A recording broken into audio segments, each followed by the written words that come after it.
Ketua Umum Partai Demokrat, Agus Harimurti Yudhoyono.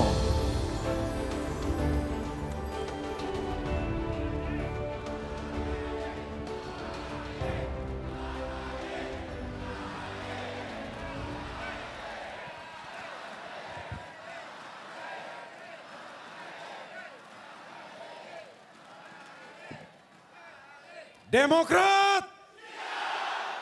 Demokrat! Demokrat!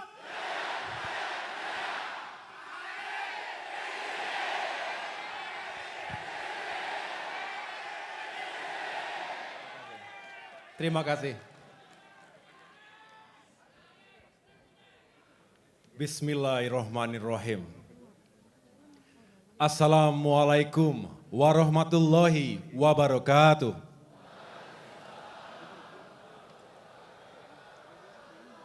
Salam sejahtera untuk kita semua. Shalom. Om Swastiastu. Namo Buddhaya, salam kebajikan. Para kader Partai Demokrat dan seluruh rakyat Indonesia yang saya cintai dan saya banggakan. Alhamdulillah, hari ini adalah hari yang membahagiakan kita semua. Partai Demokrat memperingati hari ulang tahunnya yang ke-21.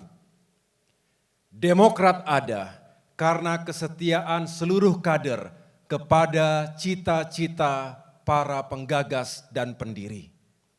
Demokrat juga ada karena kepercayaan dan suara rakyat. Untuk itu, saya mengucapkan terima kasih kepada seluruh kader Demokrat dan rakyat Indonesia atas dukungannya selama ini. Semoga kebaikan Bapak, Ibu, dan saudara sekalian dibalas oleh Allah Subhanahu wa Ta'ala. Di usianya yang ke-21 tahun, Demokrat memiliki pengalaman yang lengkap dalam berdemokrasi. Kami pernah 10 tahun memimpin jalannya pemerintahan.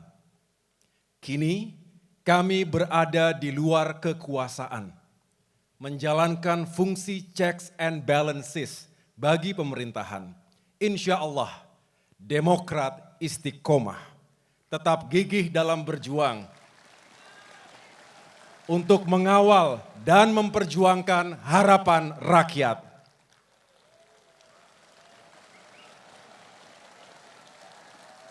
Saudara-saudara sekalian, sejak kemarin para pemimpin, pengurus, dan fungsionaris utama, para ketua DPD, para ketua DPC, para wakil rakyat, dan para kepala daerah dari Partai Demokrat melaksanakan rapat pimpinan nasional. Mereka datang dari seluruh tanah air, ada yang dari Sumatera, Jawa, Bali, Nusa Tenggara, Kalimantan, Sulawesi, Maluku, dan Papua. Pada rapat pimpinan nasional tersebut, Demokrat fokus pada 3 hal.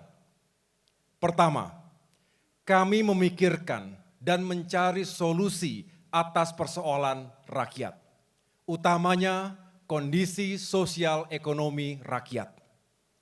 Kedua, mengambil sikap atas sejumlah isu nasional yang fundamental. Isu-isu ini juga menjadi perhatian rakyat bahkan dunia. Baik soal demokrasi, kebebasan, keadilan, maupun supremasi hukum. Ketiga, harapan dan rekomendasi Demokrat baik pusat maupun daerah untuk pemilu 2024. Hal-hal itulah yang juga menjadi fokus pidato politik saya pada hari ini.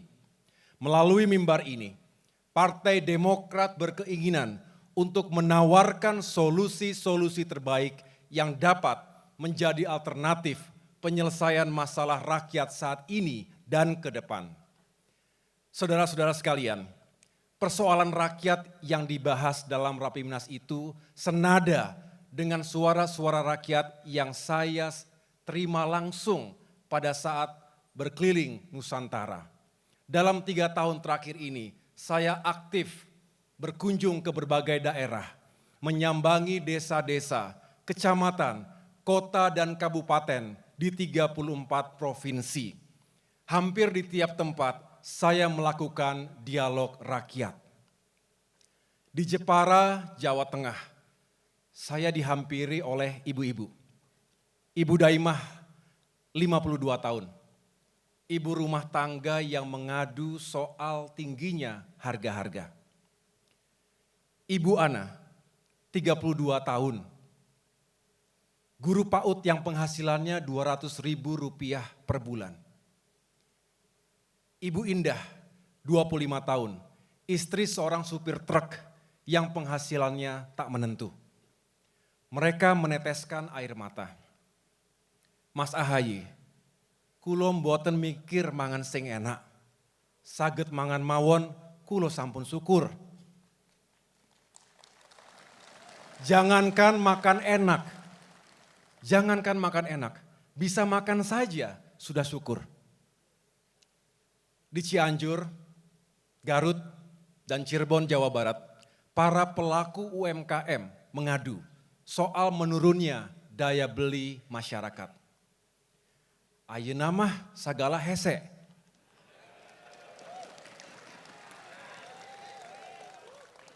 Sekarang ini semuanya serba sulit. Sementara itu, ketika saya berkemah dengan para pengungsi korban gempa di Pasaman Barat, Sumatera Barat, mereka bercerita soal beban kehidupan yang berat. Sudah ekonominya sulit, ditimpa bencana pula. Di Jawa Timur, Riau, Jambi, dan Aceh, para petani mengeluh harga jual komoditas di tingkat petani masih sangat rendah. Sedangkan harga pupuk tinggi dan langka, membuat mereka sulit bertahan. Saudara-saudara sekalian, beban rakyat sekarang semakin sulit dengan naiknya harga BBM. Inflasi sudah pasti naik, harga bahan pokok juga pasti naik. Konsekuensinya daya beli menurun. Minyak goreng, telur ayam, cabai, beras, bawang, kedelai makin sulit dijangkau oleh masyarakat kita. Pilihannya hanya ada 2. Barangnya ada tapi harganya gila-gilaan, atau harganya terjangkau tapi barangnya tidak ada di pasaran. Bayangkan bagaimana Ibu Daimah, Ibu Ana, dan Ibu Indah tadi, serta lebih dari 115 juta masyarakat rentan miskin lainnya menghadapi masalah ini. Yang pasti, jutaan kepala saat ini sedang bertafakur, mengadu kepada Tuhannya bagaimana caranya bisa bertahan hidup. Sementara itu, untuk mendapatkan penghasilan tidak mudah. Bahkan banyak mahasiswa yang khawatir karena sulitnya mendapatkan pekerjaan.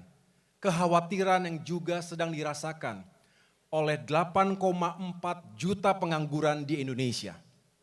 Bagi yang sudah bekerja, hampir 60%-nya adalah pekerja informal. Penghasilannya juga tak menentu. Sedangkan bagi pekerja formal, kenaikan upah sebesar 1,09% dirasa tak sebanding dengan kebutuhan hidup mereka. Apalagi setelah harga BBM naik, inflasi bisa mencapai 7%. Pengeluaran semakin tinggi sementara pendapatan masih rendah. Saudara-saudara sekalian, Demokrat mengerti ada persoalan dengan kesehatan APBN dan ruang fiskal negara. Karena itu pemerintah memandang perlu untuk mengurangi subsidi BBM. Namun di sisi lain, Demokrat juga sangat mengerti kondisi kehidupan sosial ekonomi masyarakat kita yang tengah menghadapi tekanan berat. Sesungguhnya ada banyak cara untuk menyelamatkan fiskal selain menaikkan harga BBM. Misalnya dengan melakukan realokasi anggaran, penentuan prioritas, termasuk penundaan sejumlah proyek nasional yang tidak sangat mendesak. Sekarang kenyataannya harga BBM sudah dinaikkan. Untuk itu, Demokrat menawarkan dua solusi. Pertama, bantuan kepada rakyat yang ekonominya lemah atau BLT. Jumlah uangnya harus cukup, tepat sasaran dan harus bebas dari politik. BLT, produk kebijakan Presiden SBY yang dulu ditentang oleh sebagian kalangan, justru sekarang ditiru dan terbukti menjadi penyangga utama daya beli masyarakat. Kedua, alasan dan waktu untuk menaikkan harga BBM juga harus tepat. Jika harga minyak mentah dunia turun, maka turunkan kembali harga BBM kita. Saya ulangi, turunkan kembali harga BBM kita. Jangan sebaliknya. Jangan sebaliknya ketika harga minyak dunia turun, kok malah harga BBM dinaikkan.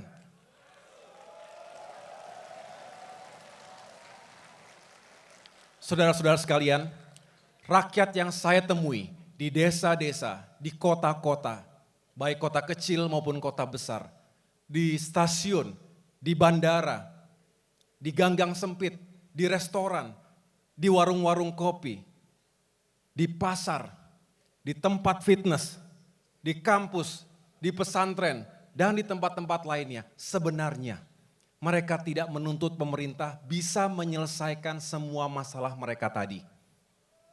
Mereka tahu kita semua harus bekerja keras untuk mengatasi persoalan yang kita hadapi. Namun bagaimanapun juga pemerintah harus berdiri di depan dan paling depan mengambil tanggung jawab penuh dalam mengatasi permasalahan rakyat dewasa ini. Saya juga ingin menceritakan suara rakyat yang lain. Coba datanglah ke kampus-kampus, datanglah ke perserikatan buruh.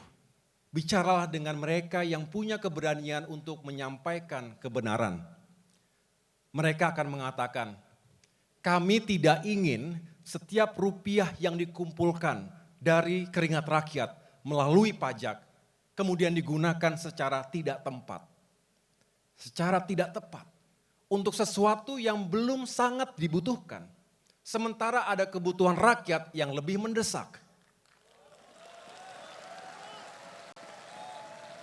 Yang rakyat maksud sesuatu yang belum sangat dibutuhkan adalah proyek infrastruktur yang sangat ambisius.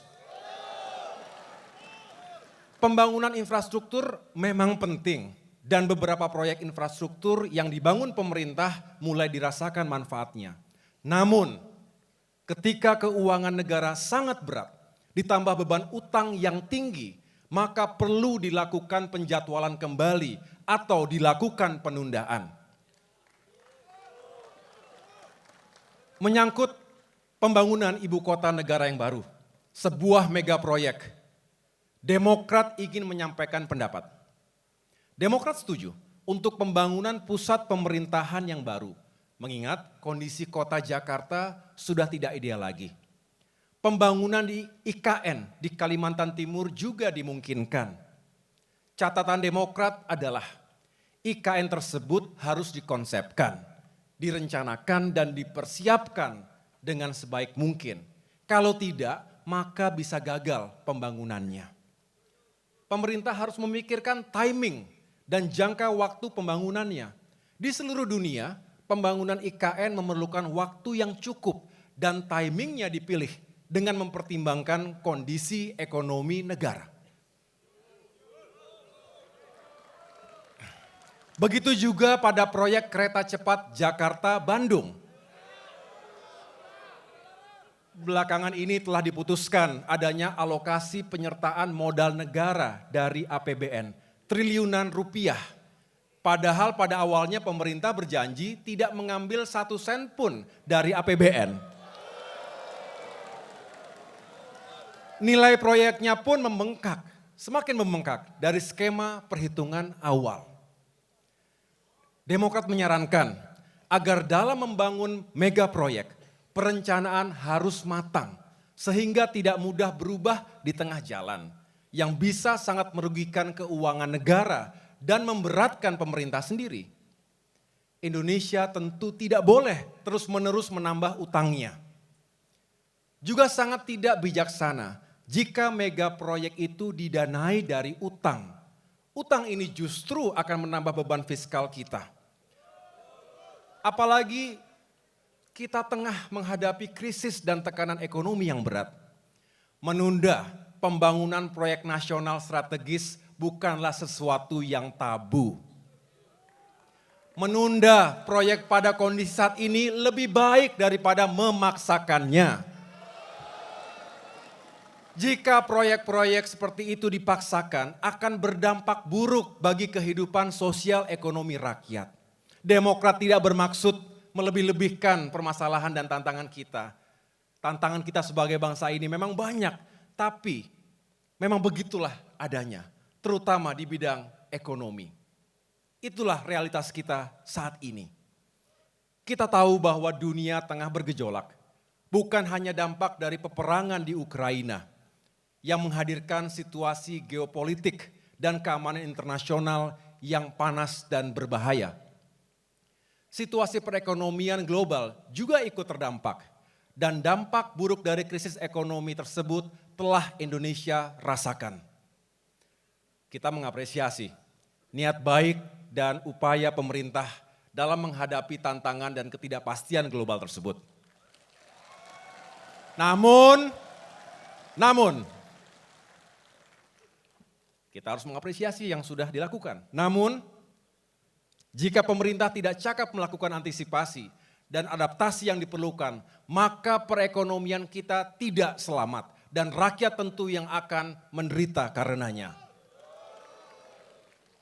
Saudara-saudara sekalian, selanjutnya saya akan menyampaikan pandangan Demokrat menyangkut visi, strategi, dan juga kebijakan pembangunan ke depan.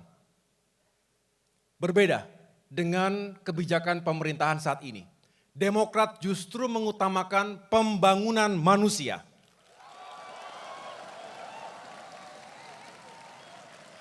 Tentu tanpa mengabaikan infrastruktur. Infrastruktur pun seharusnya dibangun secara nasional, pusat dan daerah. Dan mencakup semua sektor, bukan hanya memprioritaskan jalan-jalan tol. Sekali lagi, pembangunan infrastruktur tetap penting, namun harus dilakukan secara bertahap. Mempertimbangkan kemampuan keuangan negara dan investasi swasta yang sehat. Kita harus mencegah penggunaan dana utang yang terlalu besar.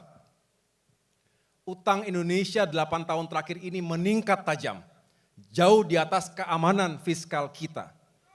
Utang Indonesia saat ini sebesar 7.163 triliun rupiah atau meningkat 4.500 triliun rupiah. Ini merupakan risiko tersendiri bagi perekonomian kita.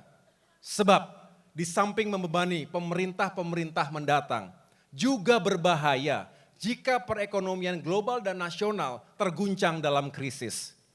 Ingat, utang yang sangat besar bisa mengakibatkan debt crisis atau krisis utang, yang pada gilirannya bisa menjadi pemicu krisis ekonomi secara nasional. Banyak contohnya di dunia. Saudara-saudara sekalian, izinkan saya kembali menggarisbawahi pentingnya pembangunan manusia ke depan, di samping pembangunan infrastruktur. Pembangunan SDM memang membutuhkan waktu yang panjang. It is a never-ending journey. Tetapi pembangunan SDM akan memberi manfaat yang jauh lebih besar bagi negeri ini. Bila kualitas SDM kita meningkat, maka produktivitas bangsa akan meningkat. Pertumbuhan ekonomi juga akan meningkat. Pertumbuhan ekonomi yang tinggi akan meningkatkan pendapatan negara maupun pendapatan per kapita. Juga menciptakan lapangan pekerjaan yang luas. Artinya, negaranya semakin maju, rakyatnya semakin sejahtera.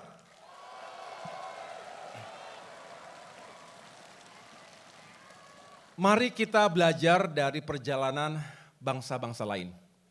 Bangsa Jepang misalnya, Pada Agustus 1945, bom atom dijatuhkan di Hiroshima dan Nagasaki, menewaskan 220.000 orang dan meluluh lantakkan infrastruktur di kota-kota tersebut. Tetapi bom atom itu tidak mampu menghancurkan jiwa dan pikiran bangsa Jepang. Mereka sukses membangun kembali negaranya dari kehancuran. Begitu pula Korea Selatan. Mereka berhasil melakukan transformasi ekonomi dari salah satu negara termiskin di dunia menjadi negara maju. Ditopang oleh pembangunan SDM dan inovasi yang agresif. Korea Selatan kini begitu mendunia, baik produk-produknya, teknologinya maupun budayanya. Bangsa Tiongkok juga menggeliat dan terus tumbuh. Mereka membangun kekuatan industri dan ekspornya. Now everything is made in China. Dari contoh perjalanan bangsa-bangsa tadi, Jepang, Korea Selatan, dan Tiongkok, kita dapat mengambil pelajaran berharga. Kunci sukses majunya suatu negara adalah penyiapan dan pendaya gunaan secara maksimal human capital yang dimilikinya. Di kelas program doktoral PSDM Universitas Airlangga di Surabaya yang tengah saya jalani saat ini, kami menyebutnya sebagai orkestrasi sumber daya manusia bangsa. Pembangunan SDM memang seharusnya lebih diutamakan dibandingkan pembangunan yang sifatnya serba benda. Seperti yang tercantum dalam bait lagu kebangsaan kita Indonesia Raya, pertama bangunlah jiwanya, baru bangunlah badannya.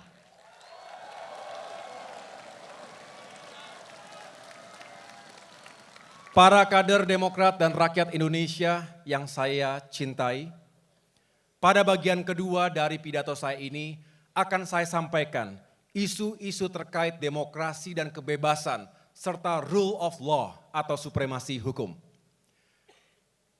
Hasil riset gabungan LP3ES dan University of Amsterdam dan sejumlah lembaga lainnya pada tahun 2021 mengungkap fakta bagaimana pasukan cyber bayaran atau buzzer menyerang Partai Demokrat secara sistematis dan masif. Melancarkan fitnah untuk membelokkan opini publik. Tidak hanya kepada Demokrat, buzzer-buzzer itu pun menyerang masyarakat yang bersuara lantang, mengkritik pemerintahnya. Kadang-kadang instrumen hukum digunakan untuk menjerat pihak-pihak yang kritis terhadap penguasa. Ini tentu berita buruk dalam kehidupan politik dan demokrasi kita.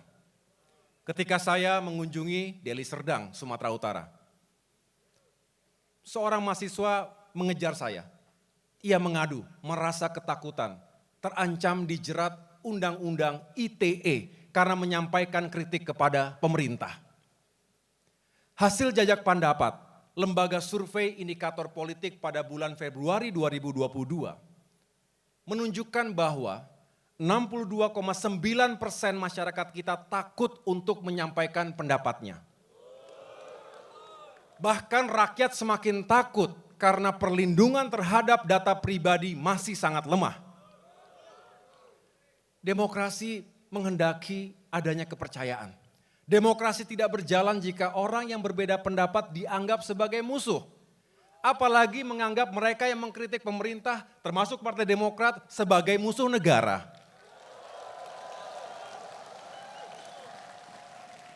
Jauh sebelum Indonesia merdeka, salah satu pahlawan nasional kita, Kiai Haji Hashim Asy'ari, pada Muktamar Nahdlatul Ulama ke-11, tanggal 9 Juni 1936 mengatakan, jangan jadikan perbedaan pendapat sebagai sebab perpecahan dan permusuhan. Karena yang demikian itu merupakan kejahatan besar yang bisa meruntuhkan bangunan masyarakat dan menutup pintu kebaikan. Untuk itu, Demokrat berpandangan tidak seharusnya perbedaan pendapat apalagi perbedaan identitas di antara kita menjadi sumber permusuhan dan perpecahan bangsa.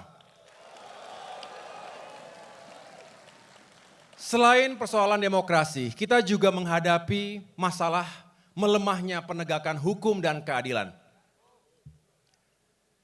Akhir-akhir ini, ruang publik sesak oleh berita skandal di kalangan penegak hukum dan aparat negara. Baik di media massa maupun di media sosial. Rakyat sedang mengawasi jalannya penegakan hukum di negeri ini. Juga mengawasi perilaku para penegak hukum kita. Selama ini rakyat diam, mungkin ketakutan. Hukum dijalankan, tajam ke bawah tapi tumpul ke atas.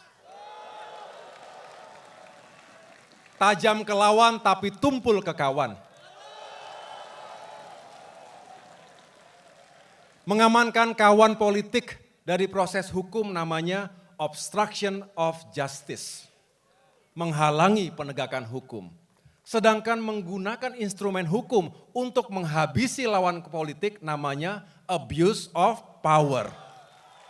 Atau penyalahgunaan kekuasaan. Keduanya tidak sepatutnya terjadi di negara kita. Tapi rakyat masih memiliki harapan kepada Tuhannya. Tuhan tidak pernah tidur. Sebagai bangsa yang memegang nilai-nilai ketuhanan, rakyat percaya, becik ke titik, Allah ketoro. Perbuatan baik akan selalu dikenali, perbuatan buruk nantinya akan diketahui juga.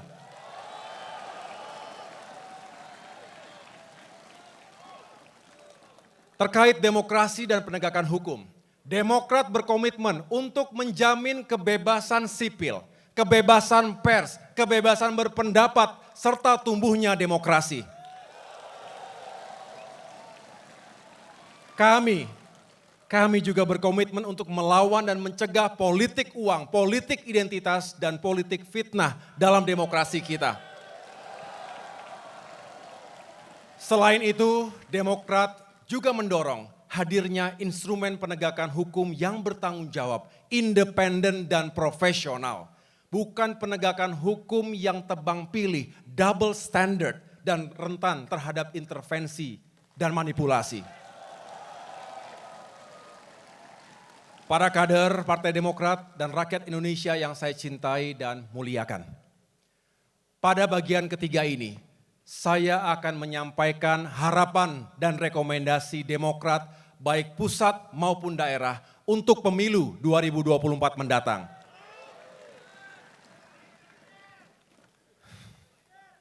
Sesuai dengan hak politik yang kami miliki, Demokrat tentu ingin membangun koalisi dengan partai-partai lainnya.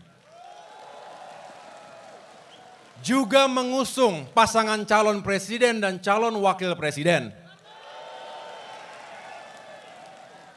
Koalisi dan pasangan capres dan cawapres tentu harus sesuai dengan kriteria dan tema perjuangan politik Demokrat dalam pemilu 2024 nanti, yaitu perubahan dan perbaikan.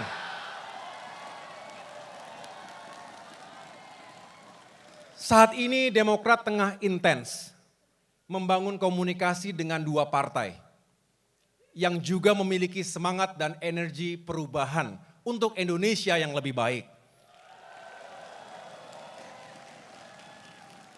Adapun terkait kriteria capres dan cawapres, di samping harus memiliki integritas dan kapasitas, pasangan itu harus memiliki elektabilitas atau dukungan terkuat dari rakyat. Tak kalah pentingnya pasangan ini harus memiliki chemistry, memiliki kekuatan hati dan energi yang saling percaya, saling menghargai, saling menguatkan, dan saling melengkapi. Semangatnya adalah duit tunggal. Besar harapan Demokrat, niat baik dan tanggung jawab konstitusional kami ini tidak diganggu dan dihalangi oleh kekuatan manapun dan dengan cara apapun.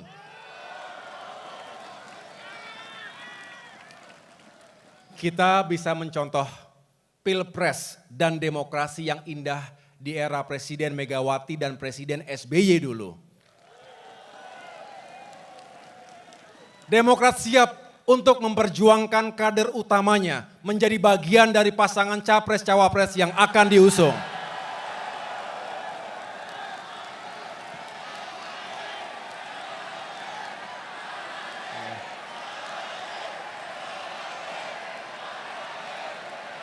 Terima kasih. Terima kasih. Saudara-saudara sekalian, pintu untuk melakukan perubahan dan perbaikan terbuka lebar pada pemilu mendatang. Itulah momentum terbaik 5 tahunan bagi rakyat Indonesia untuk menentukan nasibnya sendiri. Untuk itu kita, Partai Demokrat, harus menjadi motor dari perubahan ini. Demokrat siap? Siap untuk melakukan perubahan? Kita tahu, dalam setiap langkah perubahan hadir keraguan dan ketakutan. Saya jadi teringat sebuah tulisan di Komando Latihan TNI Angkatan Darat. Yang bunyinya, ragu-ragu lebih baik kembali. Maka untuk melakukan perubahan dibutuhkan keberanian untuk mengambil risiko. Who dares win? Siapa yang berani akan menang. Demokrat berani? Berani untuk melakukan perubahan?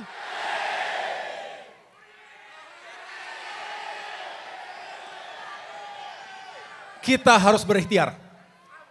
Kita harus berikhtiar. Tidak ada yang jatuh dari langit.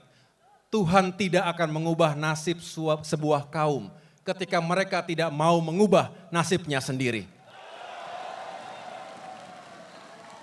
Kami Demokrat sangat memahami bahwa perubahan bukan sekedar untuk perubahan.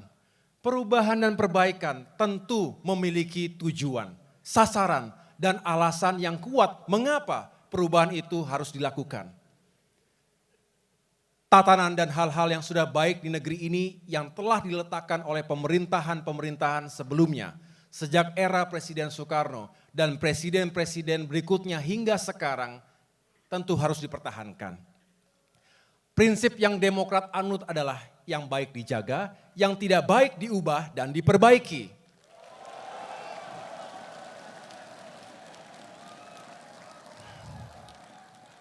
Para kader Demokrat dan rakyat Indonesia yang saya muliakan, pada bagian akhir dari pidato ini, saya akan menyampaikan komitmen Partai Demokrat untuk melakukan perubahan dan perbaikan demi Indonesia yang lebih baik. Di abad ke-21 ini, dunia begitu dinamis, penuh dengan ketidakpastian.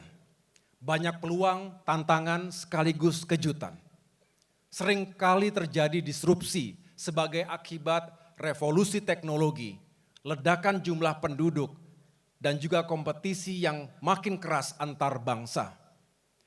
Hingga terjadinya kerusakan lingkungan dan perubahan iklim. Kemiskinan dan ketimpangan juga masih terus menghantui negara-negara di dunia, termasuk Indonesia. Untuk itu, konsep dan kebijakan ekonomi negara kita harus tepat dan benar. Demokrat menawarkan kebijakan pembangunan yang dapat membuat ekonomi terus tumbuh, membuat kesejahteraan masyarakat makin adil dan merata tanpa harus merusak lingkungan. Kedepan, Demokrat bertekad untuk mengambil bagian dalam pembangunan ekonomi seperti itu. Karena itu, pertama, undang-undang dan regulasinya harus benar. Kedua, pelaksanaan kebijakan dan strateginya harus benar. Ketiga, manajemen dan kepemimpinannya juga harus benar. Akhirnya, kepada seluruh kader dan simpatisan Partai Demokrat, kepada seluruh rakyat Indonesia, dari Sabang sampai Merauke, dari Miangas sampai Rote, para ulama, guru, petani, nelayan, buruh, pedagang, pelaku UMKM, tenaga kesehatan, tenaga honorer, jurnalis, tukang cukur, ojek online, seniman, pekerja ekonomi kreatif, YouTuber, selebgram, TikTokers, content creators, dan kelompok profesi lainnya, ibu-ibu rumah tangga, juga para mahasiswa, pelajar dan generasi muda Indonesia, serta kepada para sahabat kami, partai-partai politik lainnya.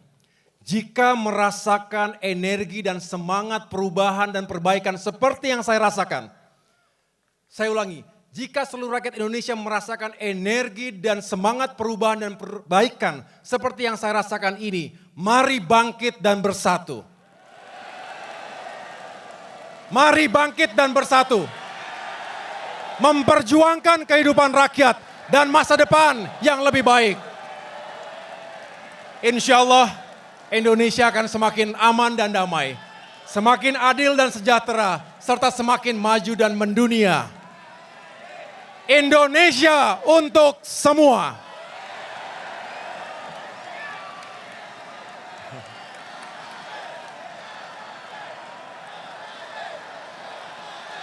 Terima kasih. Terima kasih. Sebuah pantun dari saya. Belum.